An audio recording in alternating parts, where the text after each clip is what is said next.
we go. Another episode of the ClubDub podcast presented by sportsmockery.com. Seems like I've been talking about Bears news all day. Go from work back to the podcast, on to Twitter. It's been dominating the entire news circle today. Roquan Smith has requested a trade. So we're going to talk about that, obviously. Or we could talk about something different. I don't know. Whatever. No, I'm just kidding. Eric, Drew, what's up, guys? It's been a minute. How you guys doing?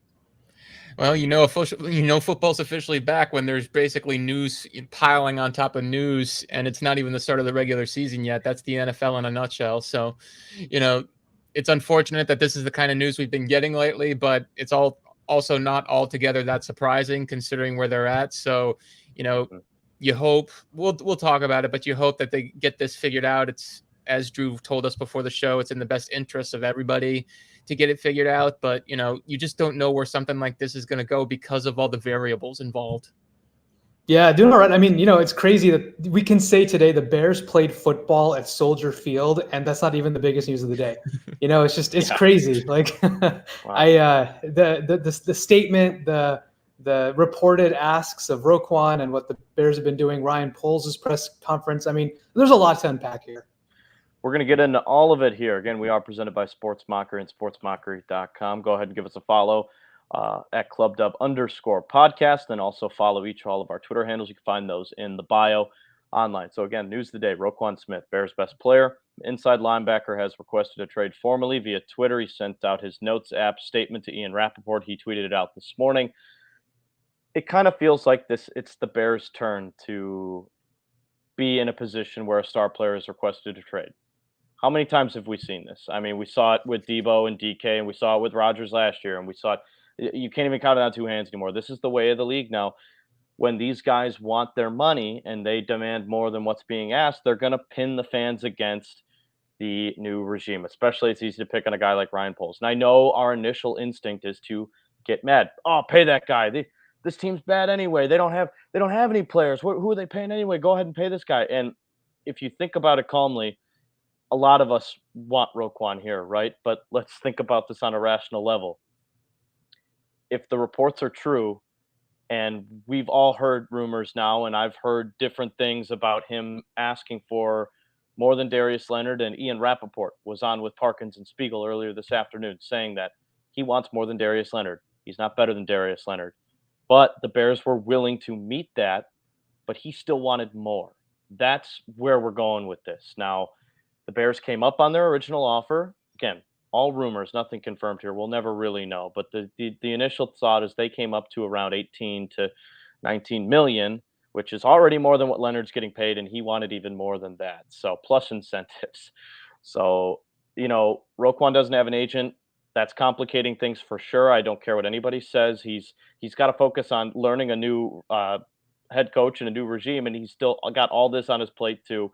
Now, whether or not if he had an agent or not, we don't know if that gets the deal done or if he's any farther than he is today. So I'm not saying that he needs to have one. I'm not saying that that's the fulcrum of this impasse that they're on, but I don't see why it's helping him in any way at this moment in time.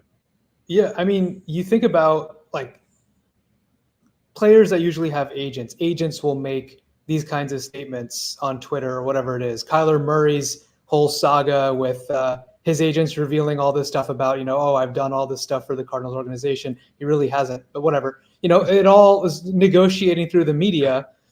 Sorry, I had to get my shot in there. Damn, taking a shot to Kyler Murray. We're talking wrong. I mean, you're not wrong, though. Yeah, I'm not wrong, but it's we see agents do this, and then here's Roquan. We're negotiating without an agent. We wondered what it's going to look like, considering he's the Bears' best player, and this is a situation where he's trying to negotiate a long-term contract off of a rookie contract, and it seemed like Ryan Poles in his press conference today seemed almost surprised that this made it to the media, and the statement from Roquan was so, accusatory of negotiating in bad faith and I'm not feeling valued here. Like it didn't seem like a negotiating tactic to Poles. It seemed like an actual, hey, I'm legitimately feeling devalued, which, I mean, is honestly, I think, a surprise to everybody that's kind of hearing this. So I think this part is certainly something that the tact with which to negotiate is probably going to come back and hurt Roquan a little bit here. But I also think we're talking about leverage. Requests of 22 million, more than Shaquille Leonard, formerly known as Darius Leonard, and wanting to beat that. And look, I'm not going to get into a debate about who's a better player. I want to get into a debate of what I will. Ryan Poles. I mean, it's fair, and it's fair, but let's talk about value, right? Ryan Poles, what does he value? What does any traditional NFL defense or NFL team today in today's NFL really value? Now, Roquan has skills that are worth commending, right? Off the ball skills, coverage skills over tight ends, tackling is quite good, very fast. That's all great, but it's a linebacker. Mm-hmm. At the end of the day, in today's NFL, it's a linebacker. Who really cares? So he doesn't have a lot of leverage here. And while I think the Bears are doing, they're going to be investing in almost their future of how do we negotiate with free agents in the future? We're rewarding our own. We're rewarding one of our best players. I think there's a lot of that PR element to this, but you look at what Roquan's requesting, you look at what a off-the-ball linebacker, regardless of the fit in someone like Matt Eberflus's scheme, it's not there. So it's a tough one for Roquan. I just hope it ends amicably. No question. I mean, the thing about Roquan is he's well within his right to demand whatever money he thinks he deserves. But the problem is you're going to have to reach a common ground eventually if you want to make this work. And that's where not having an agent really becomes a factor. Ryan Poles even expressed that this was probably going to be an issue at some point, because I remember somebody mentioned that when it's directly involving the player and the team negotiating, it becomes very dangerous of it getting personal rather than just being business. And it feels like that's where it got with Roquan, that he was insulted by the Bears' initial offer. He took it personally. And then he wrote out his whole, manifesto and sent it off to Ian Rappaport to send to everybody else to get all the fans on his side. So it'll pressure the Bears into doing what he wants. This feels and looks like a negotiating tactic. Other players have used it. He's well within his right to do so. But it's unfortunate that it's gotten to this point, because it feels like the Bears have been very amiable towards trying to make it work, because they put him on the PUP list when it's clear he's probably not hurt. They're trying to keep him healthy. They're trying to keep him happy. They're letting him attend practices and, be involved and all that sort of stuff. And then he goes about, doing it this way. It's really unfortunate that he had to resort to those tactics when it's clear they're trying to make it work. So I still think the odds are better that a deal does get done. It's just, he didn't really help himself as much as he probably thought he did today. Well, listen, we got a month and 2 days until the season starts, right? That's plenty of time. We see this happen all the time with specifically NFL players, and these guys. Thinking about it on an NFL player standpoint, I did not take a snap in the NFL, but think about it this way: you are one play away from never being able to play again, essentially, in the deepest, darkest terms. So I understand that maybe it's more about like wanting the money up front, wanting a nice guaranteed amount. Maybe the Bears aren't offering enough guaranteed, those little things that I can comprehend and understand. I that makes sense to me. But demanding more money and demanding to be the top paid inside linebacker in the NFL doesn't, because you're not the best inside linebacker in the NFL. You're top 5 and you deserve to be paid that way, and it should be reflected that way. But let's be honest. I mean, wanting $20+ million, I don't know if that's true. Maybe even more than that. I mean, that's just it's not realistic. And thinking about it this way, before I want to read you Roquan's statement, because we have that, and we also have sound from Ryan Poles, his 3.5-minute presser that he gave today. We have all that in its entirety coming up here in just a few moments. But think about it this way: the Bears, they have their own first-round pick next year. Maybe they trade Robert Quinn. Maybe they hold on to him. Who knows? But that gets you, hopefully, especially if he has a good year, maybe they trade him halfway through the year. That would net you a first-round pick, I would think. Roquan's definitely going to get you a first, I think, for sure. Ian Rappaport said that. I don't know how much more. Maybe they would settle for getting more than less than the first-round pick. But think about it this way: if you have your own, and that ends up being a top 3, top 5 pick next season, there's a lot of good quarterbacks out there. They believe in Fields. He has a good year. You can turn that into 2 other first-round picks. You can essentially have 3 to 4 first-round picks next year, likely like 3 if you're trading that top 3 spot. You can turn that into 3 first-round picks and $90+ million in cap space to build the team that you want. Essentially, this is a gap year. What have we been saying on this show day in or week in, week out? It's a gap year. But think about that. You can be right like where the Eagles were this year. Jalen Hurts took a step. They went out and got A.J. Brown. They had 3 first-round picks this year. That's what I mean. That's maybe maybe Poles is looking about it that way, because if he's looking about it that way, I don't think we should be mad about that. Short-sighted makes us maybe a little bit upset about that, but seriously, think about that. Is anybody here going to be super upset if this team ends up with the top 5 pick? Because I think that's coming, right? It depends on your perspective. I mean, their schedule, you just don't know with an easy schedule like this. If it plays out the way that a lot of people are projecting, then the Bears can easily win 7 or 8 games if they get on a good streak, if they're able to stay healthy. I think they've still got enough talent to at least be interesting this year. Could they be bad? Absolutely. Because injuries happen and there's no telling what guys will step up, what guys will regress. Would you take that though? Would you take, if you knew where you're going to end up, if you got a top 3 pick and you traded that for a quarterback and that ended up in 2 picks and you already had your own, would you do that if you traded Roquan? If Fields had a decent enough year and it looked like he was going in the right direction, yeah, I'd take a top 5 pick. I wouldn't care about what happened this year, because then I'd know I'd have the ammunition to really build up the roster next year. So yes, I'd take it. Would I prefer they win more games this year? Sure. I always like to see my team win, but in terms of compensation, if Quinn plays well in the first half of the year and they trade him at the deadline, I think a 2nd-round pick is not out of the question. That's sort of the ballpark I see him at, because he's on the older side. You can never predict his health with older players. The contract's still expensive. Now, Roquan, I think he can fetch a 1st-round pick. I think that's possible depending on the team. So if you can get yourself a 1st and 2nd for those 2 guys, all of a sudden you have 2 firsts, 2 seconds going in next year, and that's a ton of ammunition to do some moving around, getting some good young talent as a core of your roster. So I think Poles is open to that, but I do believe what he said in his presser, in that his first goal is to try and lock up Roquan long-term. I do believe that's his goal, but he's leaving his options open if things continue to go south as they apparently have.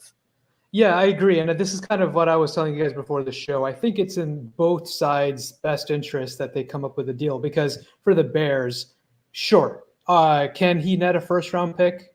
Maybe. But the question becomes, how much do other teams value a linebacker like Roquan Smith? I feel like he means more to the Bears, being a draft pick, being a leader, being, younger, all that kind of stuff, and someone who fits really well in Matt Eberflus's scheme. I think he means more to the Bears than maybe some other players. So while 1st-round pick is possible just because of the name and the, just like, maybe just everyone thinking that, oh, he's like the special player, et cetera, I don't know if that's necessarily realistic. But that being said, even if they do trade him, they get a 2nd-round pick, maybe a 3rd-round pick. While that's valuable for someone like Ryan Poles, who in theory wants to turn around the Bears by next year. I think if Justin Fields is the guy, next year is when you're targeting to make that, all-in run. If he's not the guy, then we're having a different conversation. But that being said, you're looking at next year, he wants to have as many draft picks as possible. It's not something he won't consider. But I think the value that Smith will bring, he locks up the weak side linebacker position, assuming Matt Eberflus's scheme and all that is here to stay for the long term. Roquan Smith has that locked in for the next half decade at a very high level. I think there's more value in that. So I agree with Eric. That is probably and Poles said it himself. Right now, that's his intention. They want to get a deal done. I think it'll be best for Roquan in terms of his wallet. I think he'll probably get the best deal from the Bears too. So I'm hoping they come to an agreement. But I would not be surprised at all if Poles decides at some point, you know what, have at it, test it out. I'm going to trade you for XYZ, and I'll refresh I think what I have. Like you said, I think a deal is more likely than not. But I'm going to be honest. I love Roquan Smith. He's a lot of fun to watch. But I'm looking at next year regardless. That's why I'm cool. Like, I would like to see, them have a decent year this year. But I'm looking at Robert Quinn and Roquan. If those guys, if you're not playing to this year and they have value, man, if you can fetch it, go get it. That's that's where I stand right now as a fan. So let's read here. This is from Roquan. Let me pull up did I upload both by accident? I'm going to read his statement here from Twitter.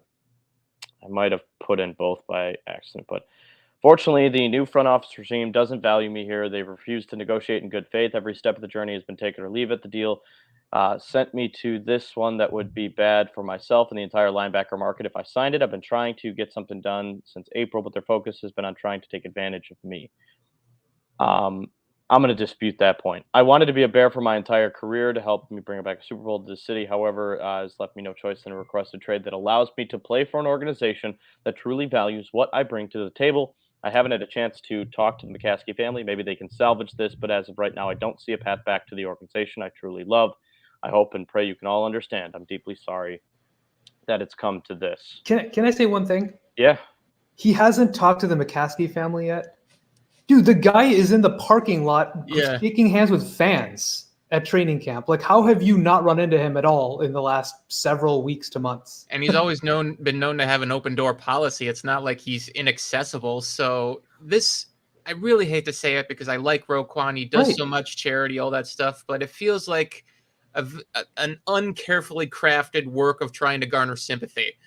And he's playing to the Bears fans, trying to get them upset, trying to get them riled up, so they'll put pressure on the regime to give him what he wants. And listen, he's well within his right to do that, but it's easy enough to see what he's trying to do, which makes it harder to swallow at the same time. So, yeah, I mean, 100%. If he was really this upset with the organization, like, he wouldn't be on the sidelines too. I mean, at practice and showing up. I know he's on the PUP list, but also saying that Bears haven't negotiated in good faith.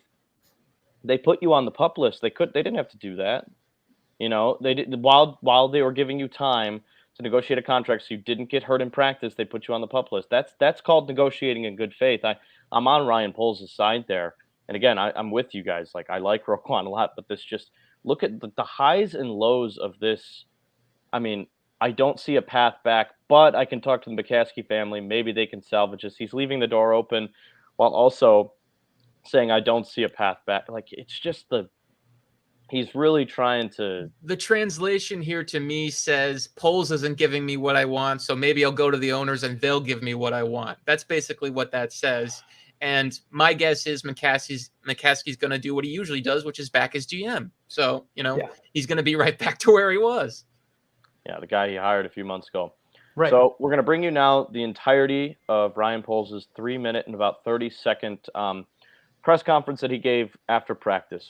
Something very awesome, I thought. I mean, I was sitting, as you guys know, I do a little work for CHGO, so I was producing some of their shows today. And all of a sudden I get a notification from the Bears that they're live. And I'm like, oh, that's interesting. It happened really quickly. Usually Eberflus takes a couple minutes after practice. It was like right when it ended. And Poles is up there talking, and I'm tuning in, and this is something that we never saw from Ryan Pace. Honestly, I haven't seen this from a GM in my Bears fandom tenure. I'd never seen this before. He came up and he addressed it, and he talked about where they're at, obviously without disclosing much details. But this was kind of a breath of fresh air from Ryan Poles. All right, so wanted to come in here and let everyone know. Obviously, we're aware of everything that's popped up with Roquan and Twitter. So I thought it would be best just to address it straightforward. I'll double down on what I've said before. My feelings for Roquan haven't changed at all. I think he's a very good football player. I love the kid, love what he's done on the field, which makes me really disappointed where we're at right now. I thought we'd be in a better situation, to be completely honest with you. In terms of our philosophy in the front office, I've always believed and always will be that we take care of our homegrown talent. We pay them, we take care of them, and we take care of them for what they've done and what they can become in the future. And with this situation, we've showed respect from a very early time frame. And with that said, I mean, there's record-setting pieces of this contract that I knew for a fact I thought was going to show him the respect that he deserves, and obviously that hasn't been the case. With that said, we can't lose sight that this isn't about one player. My job is to build a roster that's going to sustain success for a long period of time.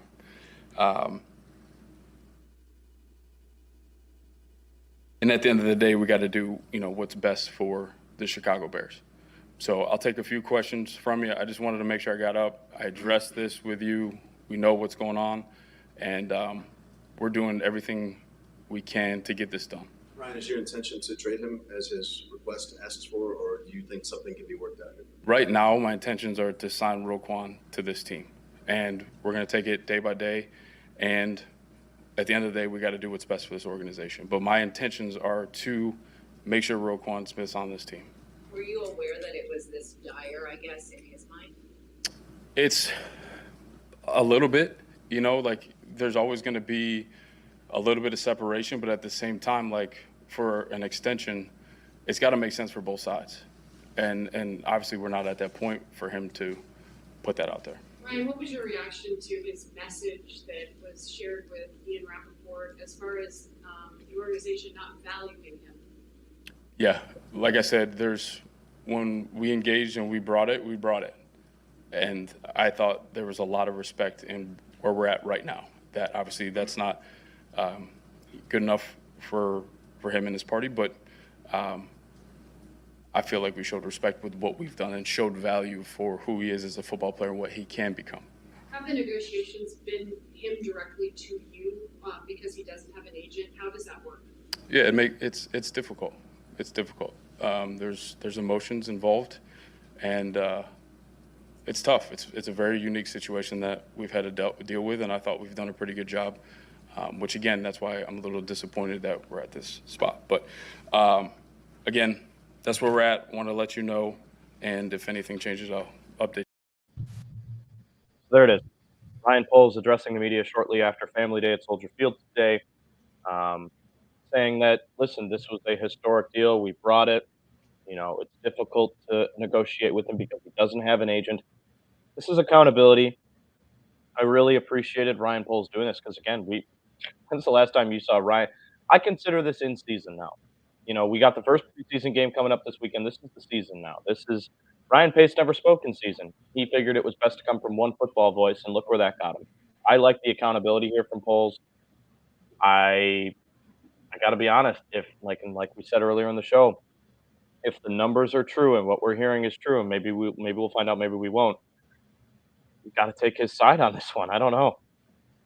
I mean, Poles put it exactly like he meant it, and which is true. His job isn't to do what's best for Roquan Smith. His job is to do what's best for the Chicago Bears.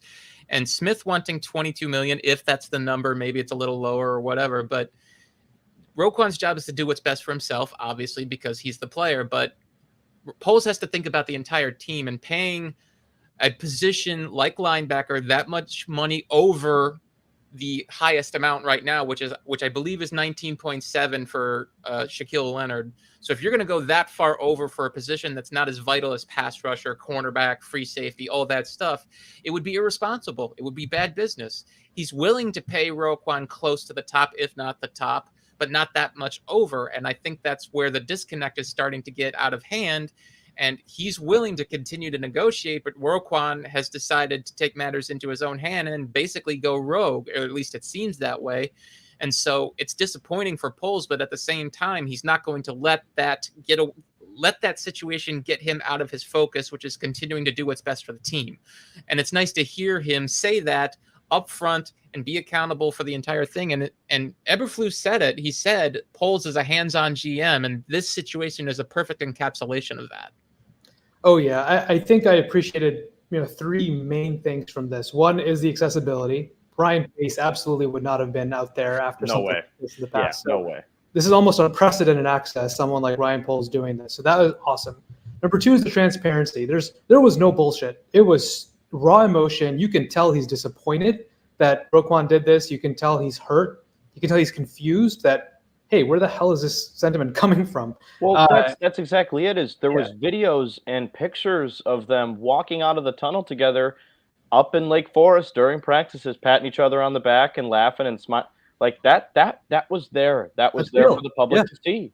Exactly, which is why I can absolutely understand. You can read Ryan Poles' face in that press conference. He's like, "Where's this coming from, man?" So I appreciated that. There was no party line political answers. It was really, really raw and transparent answers, which I really liked. And then number three is focus. He basically said, "Look, we want Roquan on this team. We're not going to compromise on something that hurts the Chicago Bears in the long term. That's my job. I need to build a roster that's going to be sustainable. Maybe Roquan's looking at next year's cap space and thinking, oh, what's $3 million to you, but it's a lot to me. But Poles is like, look, man, I have a team to build long term, and that $3 million can go to one or two different positions for depth. And I love the focus. He's a young GM. He's had a lot of turbulence thrown his way this year with the amount of rebuild that has to happen, the trades he had to do in the draft to accumulate enough picks, the arrests, the constant questioning, the Ogunjobi stuff. Absolutely. So he's handled a lot already in his first offseason. This is add a cherry on top, and I love the way he's attacking this. Yeah, I think that I just appreciate the accountability. I don't know if he's making the right call. None of us are NFL general managers. None of us are siding. I know I mentioned that I tend to lean more towards Poles in this situation just because of everything that's come out and everything that we've reporting wise and reporters and people that we've chatted with over this situation. But that doesn't mean we don't want Roquan here. I don't want that to get twisted at all. We talked about Drew, I think both of our initial tweets when we saw that he wasn't happy a couple of weeks ago. We're like, Poles has got to get this done. It's been a rocky start. He's got to get this done. Whether or not it's Ryan Pace's fault that you guys, I know both of you guys agree on that he should have gotten it done last year. You know what? I think, I'll be honest, this could be leading towards, and it would suck for Roquan, but this could also be a situation where he plays out this year, gets his $9.7 million, and they throw the franchise tag at him next season.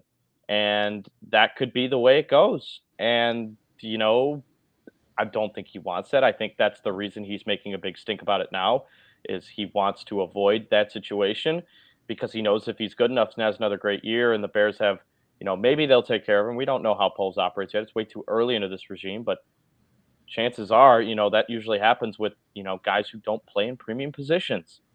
Inside linebacker is not a premium position in the NFL. Not today. Eberflus says it's a big part of his, defense and whatnot, but the Bears have bigger needs. They have a need on the edges. They have a need at wide receiver. They have a need at left tackle. Those types of positions, and potentially, you may even see a need at quarterback next year. Those are the things that Ryan Poles is trying to focus on. And as much as Roquan means to this team, you really have to look at it in a light of, the next couple of seasons, because as we keep saying, next year, like this season, God, their ceiling is 500, guys. Come on. Let's not kid ourselves. Their ceiling is 500. It's not going to get any better than that. If I'm wrong, I will eat crow. I'll be the first. I'll come on the show and I'll eat crow and I'll let you guys stone me in the streets. Throw all the comments you want at me. Do whatever you need to. But if you're looking at next year, if Roquan's not on this team this year, your pick might be a little bit better. And you're trading him and getting another first rounder. So you have multiple first round picks going into a season with a lot of cap space and a quarterback that needs a lot of help. That's a good situation to be in. I think the Bears have the upper hand. And also, I'll point out this last thing. You have to remember who their head coach is. Matt Eberflus is a linebacker guy. He knows linebackers. He knows how to evaluate them. He knows how to coach them. So if anybody can survive losing Roquan Smith and still having the linebacker position turn out okay in the long run, I would bet on Matt Eberflus, because he got good play out of some rather nondescript guys in Indianapolis. He did the same in Dallas when he was a linebackers coach. So I don't think he's sweating this as much as some people might think. Does he want Roquan to stay? Absolutely. You never want to lose a player as good as Roquan Smith. But at the end of the day, if Roquan's going to make this difficult and impossible, I'm sure Eberflus will be more than willing to move on and look at the long term for the Bears, because he's made that clear. He's not thinking about winning this year. He's thinking about winning for a decade. He said those words. Yes. So if Roquan Smith is focused on the now and that's all there is to it, then, Eberflus is probably going to sign off on Poles moving him if that's what it comes to. Well said. Yeah. And at the end of the day, I think, and last thing I'll say on this is, I honestly think the Bears, other than maybe some PR here and there, I think the Bears are in a win-win situation. They either sign him to an extension and they have a great player locked up for the next half decade, or they trade him for capital and they have an opportunity to improve their team next year with multiple swings in the draft, which is what they want. So, it would suck from a, what's the word I'm looking for? Like, just like the feels, like, just like losing someone like Roquan, like it hurts the feels. But, at the end of the day, I think the Bears are in a good spot. Yeah. Got an old friend alert here. The Miami Dolphins have acquired a 6th-round pick in 2023 from Houston in exchange for tight end Adam Shaheen and a 2023 7th-round pick. Adam Shaheen has a new home. Never He's changed, going to Lovey. Miami. Yep, he's going to Miami, and he gets to play with Tua Tagovailoa, or as my friends in. No. He's going to the Texans. Oh, sorry, my fault. That's right. He was already on the Dolphins. Damn, I forgot about that. I was about to make a great joke too, and my friends who are Patriots fans and play that team in the division, obviously they've had a bragging rights for 20 years. They call him Tua turned the ball over. It's a great nickname. It makes me laugh every time. So Adam Shaheen going to Houston to play with Davis Mills and who's their number one over there? Cooks, right? Yeah, I believe can't he is the remember. number Probably Brandon Cooks. So, well, old friend alert. Good for Adam Shaheen. Maybe he'll help him out over there. But again, He'll be Lovey's new Kellen Davis. He's coming back to Soldier Field. Actually, either way, he'd be coming back to Soldier Field this year. So, the revenge game. Keep an eye on it. Jaquan will lock him down. getting a lot of comments here rolling in. John with the let us know about the trade and also mention Ian Rappaport's. Bears could potentially get a first-round pick and more for Roquan at the moment. Claudius, longtime listener of the show, he's been commenting. He's back. I'll take 2 seconds and 2/3. I think that's a lot. I would definitely take that too. I don't think that they're going to get that much for him. I think he means 2 seconds and 1/3, but yeah, that's still a lot. Yeah, 2 seconds and 1/3. I mean, some team might line up for that. Oso being sarcastic, trading for Larry Ogunjobi and picks. We let Matt go. It's no brain. We can't hold a rebuild financially. It's stupid if we let Matt go. Yeah, I get it. Everybody's upset about Khalil Mack, but that was the right move, guys. I know that people are upset about that one, as we all. But that was not the Bears' window. Their window is 2-3 years from now. It opens up. Next year, hopefully they're good, but the year after that is when they're, supposedly they'll be in their window. Kyle, just want to say thank you for talking like a fan. Yeah, we've done that for a while. We all. There's a lot of being a Bears fan is pretty exhausting.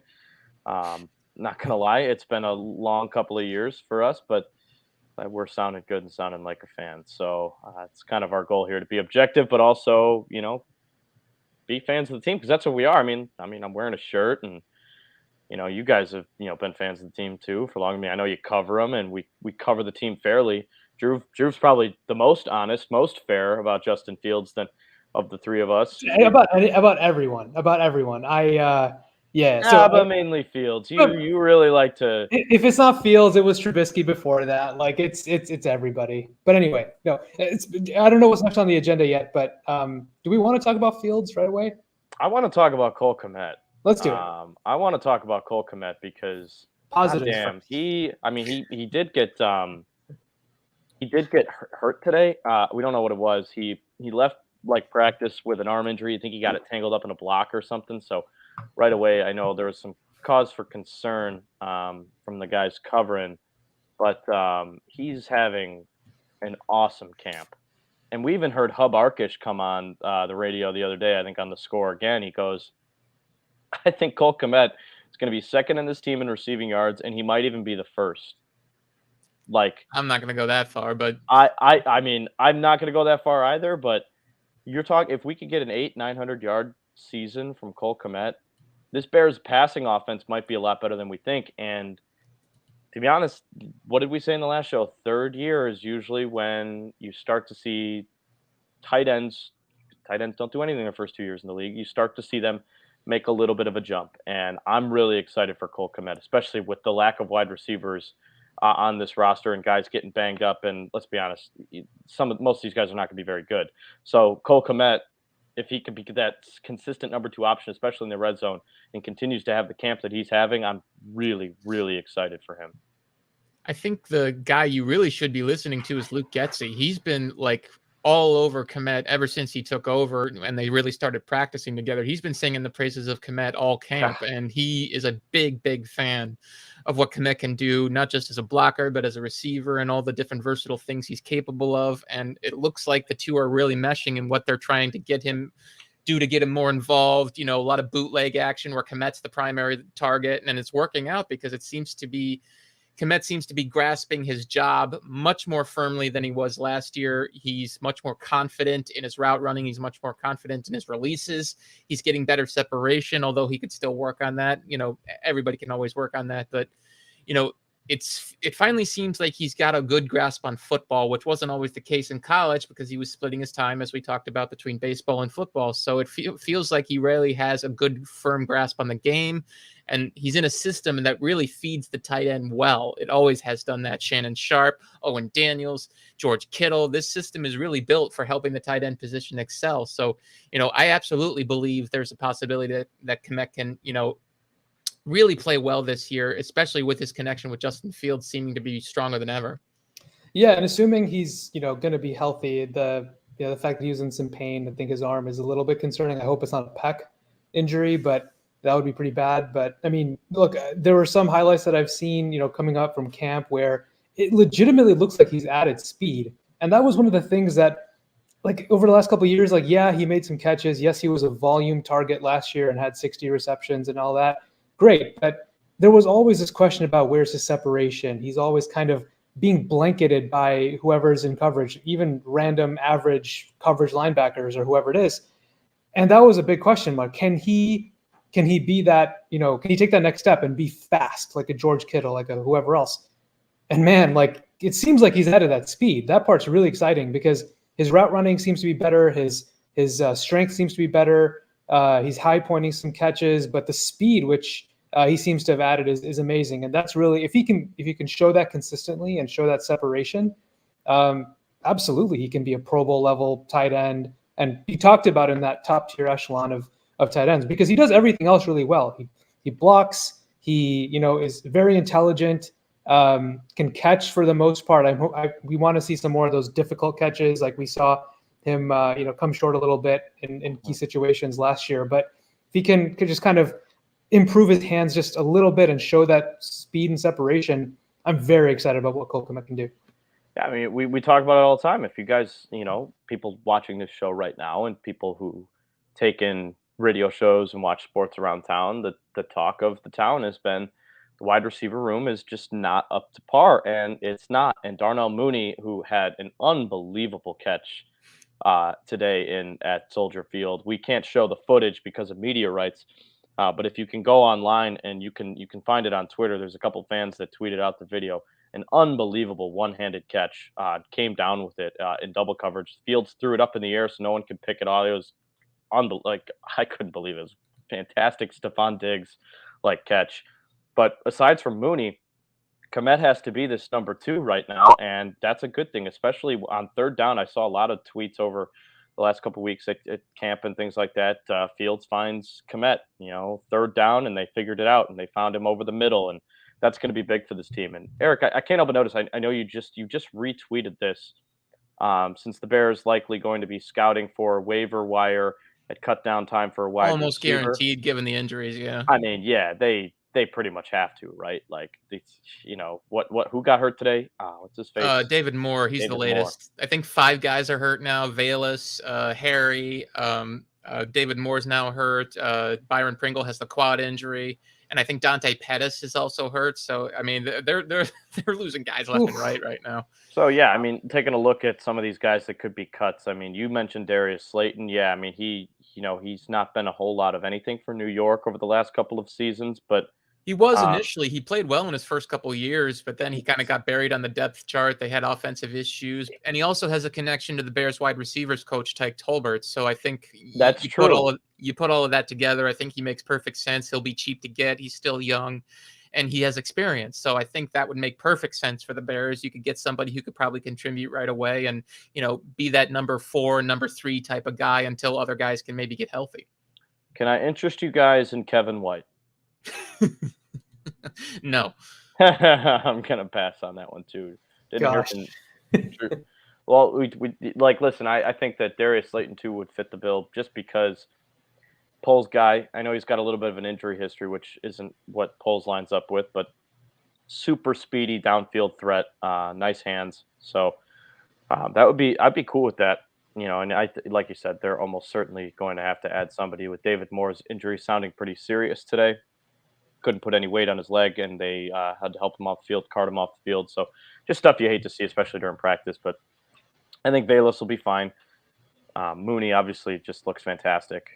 Man, I'm telling you guys, you got to go watch this video. I mean, I'm sure both of you. I've seen it from different angles. It was, oh my God. it was a stab.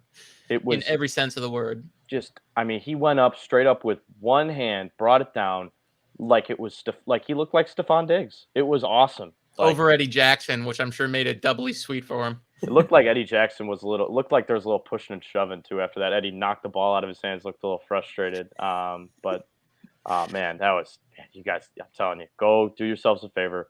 Go watch that. Drew, you wanted to talk about Justin Fields, so let's talk about Justin Fields. What did you want to mention today? So this stems from the whole discussion about, look, the Bears have a relatively easy schedule. Are the Bears going to be picking in the top 5?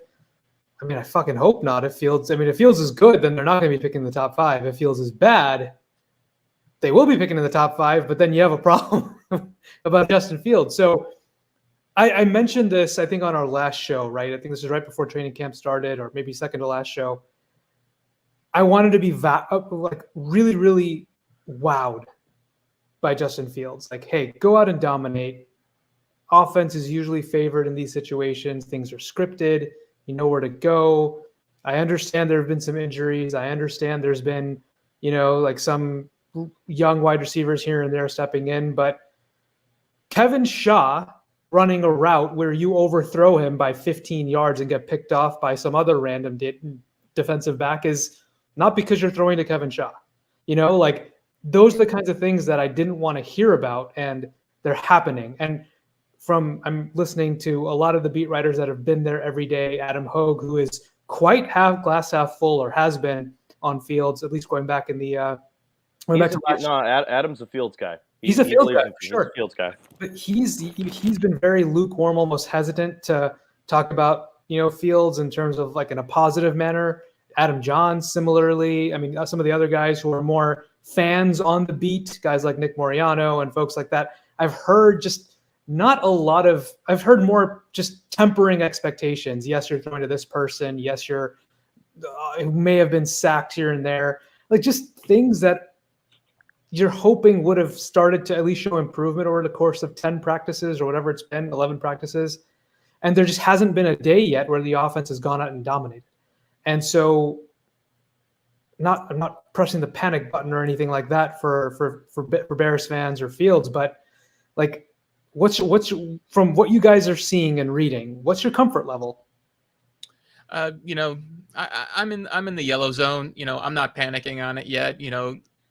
I don't know where he's going to be because I don't know how good the offense around him is going to be. I don't know how good the coaching is going to be. And we all saw how he played last year. Yeah, the situation around him was complete shit, but he still played really bad with his own mistakes. You can't fumble 12 times. You can't, throw the ball into traffic as a lot as he did, take unnecessary sacks. He needs to get better. There's no question. But I've followed it too. And yeah, he hasn't had that breakout day where he's completely taken over the practice, but I do think he has improved. His efficiency's gotten better. He's tapered down the interceptions, and those are good steps. And I think that's sort of where he needs to be right now. But I do think he understands that he's not where he wants to be. But do I see him improving? Yeah, I think he has. But is he improving enough? That's what we need to know. And I wouldn't be surprised if the Bears go in a different direction next offseason, depending on how he plays. I do think he'd have to play really bad in order for them to reach that conclusion. Let me put it this way. If he has sort of a Josh Allen 2019 kind of season where it's like 20 touchdowns, 9 interceptions, they would be a considerable improvement from his rookie year. And I think they'd be willing to at least let it go one more year and build the offense around him, see how he does with more weapons, better protection. And if he's still not playing at a like top 10, top 5 kind of level in 2023, then they'll have the foundation in place to go get that next quarterback, and they'll be in a much better position to have what they want offensively at the quarterback position. So that's where I think they're sort of hoping to go. I don't know what my comfort level is on it yet. If I'm being completely honest, I'm not sure. I'm a Fields guy. I want to believe in him.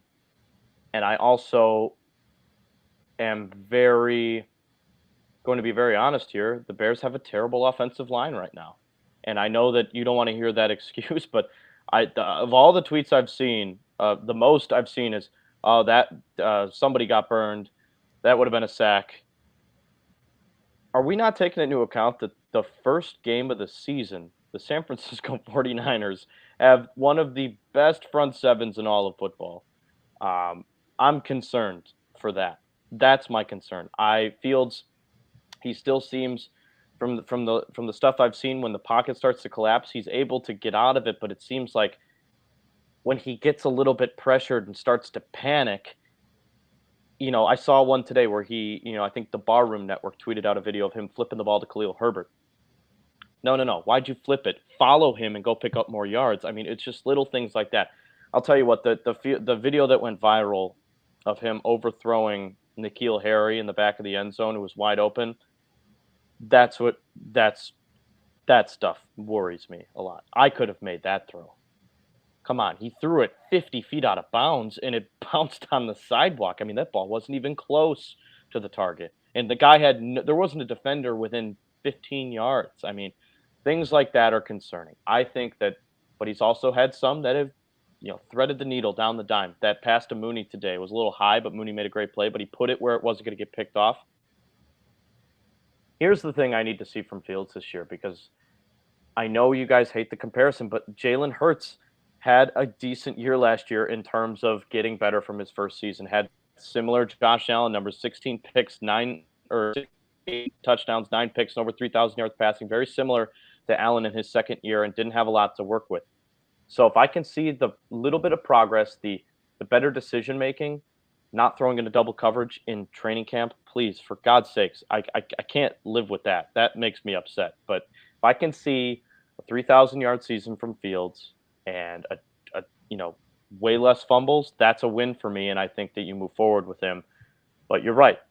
My concern level right now is it's higher than it should be at this moment in time. I won't lie. I've seen a little bit and heard a little bit too much about the accuracy issues that are. It's too many mistakes for me right now.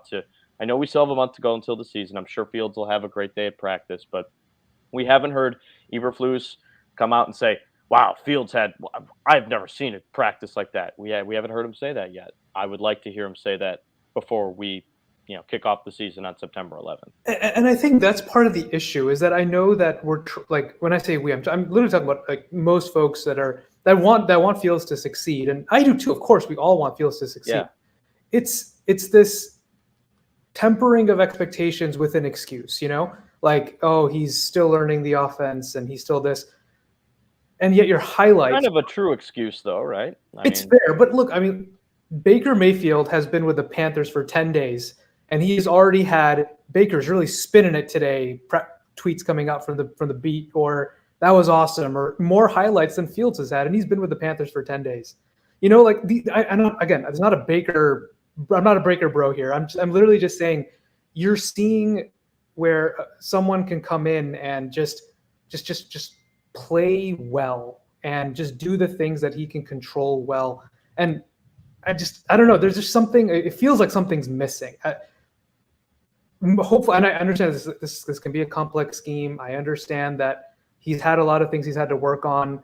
I've seen Hogue, Johns, etc. talk about, hey, he still needs to speed up his processor. A lot of the times, he would have been sacked. It's because he didn't get far enough into his progression quick enough. All that is fine. This is a young QB, and I'm not expecting perfection, but a lot of the things that we're trying to give, like, hey, yes, but, with as far as, yeah, this didn't go well, but he has this excuse. There are other QBs that are performing well, and I know that not every QB has the same learning curve or whatever it is, but it happens, And this is still, Fields has had time to build chemistry over the offseason with a lot of these guys. He's had time to digest this playbook, It just you expected to see growth over the course of camp, and to Eric's point, there has been some. There has been. I'm not. There's been some great throws. He's not been terrible at all, but he's been like, so what? I think that's what bothers me. Is just everything just feels so bland. Like when the Bears are tweeting highlights from a Nathan Peterman. Like you get what I'm saying? That's like, a different that's story. The highlight. Yes. That's the highlight they're putting out, and you just expect more from someone like Fields. So I don't know. I'm hoping we see something very like amazing, against the Chiefs and here in the preseason games when things matter a little bit more, just from like, hey, he has to worry about being hit and those kinds of things. I'm hoping that we see something there, because right now I don't want to go into week 1 feeling just very, we don't know what we're going to get from this guy. That's kind of where I'm at, and that's why I'm just a little bit uneasy. And I'm sorry, Bears fans. I'm sorry if I'm, I mean, like, it's true though. Like we don't know what we're going to see right now. We still have a month to play.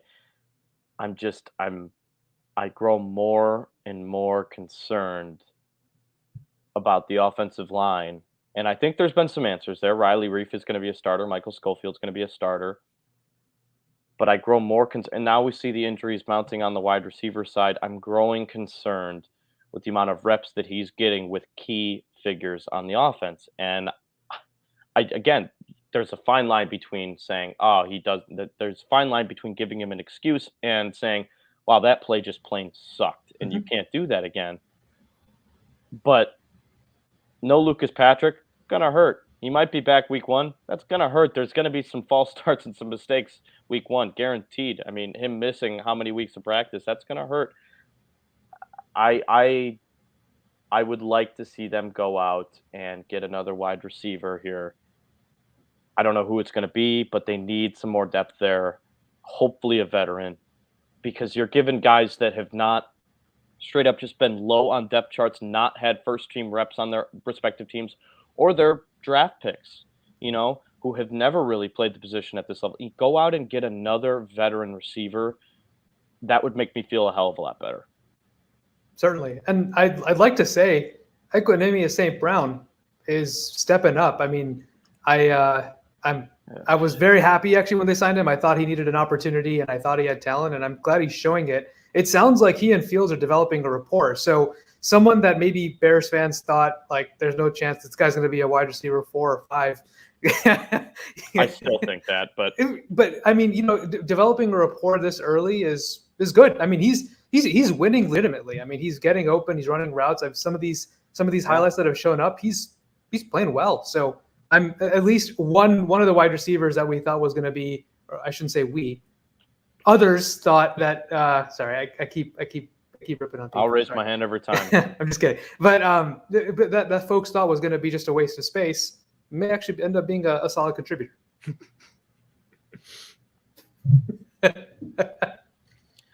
Come on, man. No, don't give me this Equanimeous St. Brown. I don't care. I don't care if he's having a good camp. Dude could not hold on to the number.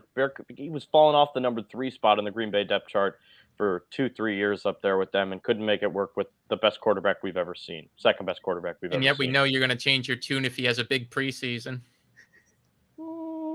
If he has a big preseason, I'm going to say the same thing. I'm going to say, show me week 1, catch me. If he can, and I think he's going to get a lot of reps. He's going to get more reps than he did in Green Bay here, because frankly, there's not much else. I think it'll be him, Pringle, Equanimeous, and we'll see Valus a lot. I think it'll be those 3 plus Mooney. The one thing I do want to say is the run game looks great. David Montgomery, everybody always seems, I just because the Bears have just been bad, people forget how fucking awesome David Montgomery is at football, man. He's such a good running back. If they could run the ball effectively this year, and it looks like, they got some pass blocking that is going to be improved, that's going to be a big part of this offense. And they got depth there now. Treston Ebner has had a nice camp from things that we've heard. And then obviously Khalil Herbert, people, he came in that Tampa game last year and killed it when Montgomery was hurt. I mean, they got some depth there. They got some weapons to work with. If this is a run first offense, I think we should all be okay with that if it works. I mean, they're capable of being a top 10 running team. I'm convinced of that, even with the offensive line in its current state. Apparently, they've been running the ball really well in practice. That's something they've been actually good at, that the defense has had trouble stopping. Montgomery's been good. Herbert's been good.